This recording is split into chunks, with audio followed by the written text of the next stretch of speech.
రీసెంట్గా రీసెర్చ్లో ఒక shocking finding విన్నాం. ఒక ఉమెన్ ఓవరీస్లో మైక్రోప్లాస్టిక్స్ అనేవి డిటెక్ట్ అయ్యాయి. అవును, ఫాలిక్యులర్ ఫ్లూయిడ్లో కూడా ప్లాస్టిక్ పార్టికల్స్ కనిపించాయి. ఎస్పెషలీ బీపీఏ, థాలెట్స్, పాలియామైడ్స్ వంటి కెమికల్స్. ఇవి ఎండోక్రైన్ డిస్రప్టర్స్గా యాక్ట్ చేస్తాయి. సో దానివల్ల హార్మోన్ బ్యాలెన్స్ని డిస్టర్బ్ చేస్తాయి. సింపుల్గా చెప్పాలంటే మీ డైలీ ప్లాస్టిక్ ఎక్స్పోజర్ మీ రిప్రొడక్టివ్ హెల్త్ మీద ఇంపాక్ట్ చూపిస్తుంది. Fertility issues, early menopause, hormonal imbalance ఇవన్నీ ఎన్విరాన్మెంటల్ ఎక్స్పోజర్తో లింక్ అయి ఉండొచ్చు. మీరు అనుకున్నట్టుగా నేను సేఫ్గా ఉన్నాను అనుకునేది ఒక నమ్మకం మాత్రమే. రోజు చేసే చిన్న హ్యాబిట్స్లో చాలా హిడెన్ డేంజర్ సోర్సెస్ కూడా ఉంటాయి.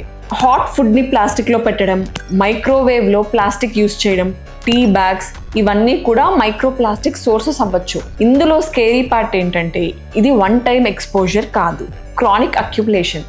నేను నా పేషెంట్కి సజెస్ట్ చేసే 3 సింపుల్ స్వాప్స్ ఉన్నాయి to reduce their plastic exposure. ఇది మీరు కూడా తెలుసుకోవాలనుకుంటే ప్లాస్టిక్ అని కమెంట్ చేయండి.